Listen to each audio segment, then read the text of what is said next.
नमस्कार, मी राधिका. आज आहे होळी पौर्णिमा. तुम्हा सगळ्यांना होळी पौर्णिमेच्या खूप खूप शुभेच्छा.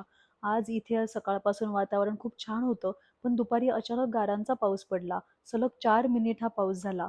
असं वाटत होतं की आकाशातून पांढरा शुभ्र साबुदाणा खाली पडतोय. खूप छान वाटत होतं पाहायला. काही मिनिटं जमिनीने पांढरी धुलई पांघरली होती. या गारांच्या पावसाने मात्र हवेतील गारवा खूप वाढला. अमेरिकेमध्ये आपले सगळे सण साजरे केले जातात. संध्याकाळी इथल्या बेल्लेव्ह्यू हिंदू टेम्पलमध्ये होळी साजरी केली जाणार असल्यामुळे भारतीयांनी एकच गर्दी केली होती. आज इथे चंद्रग्रहण असल्यामुळे मंदिरामध्ये दर्शन बंद होतं.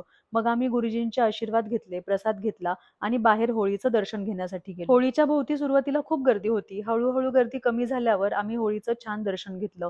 प्रदक्षिणा घालून नमस्कार केला. आज चंद्र सुद्धा खूप सुंदर दिसत होता. चंद्रग्रहण आहे म्हणून की काय, पण चंद्राभोवती सुंदर असं इंद्रधनुष्य पाहायला मिळालं आणि त्या इंद्रधनुष्याने चंद्राला 4 चांद लावले.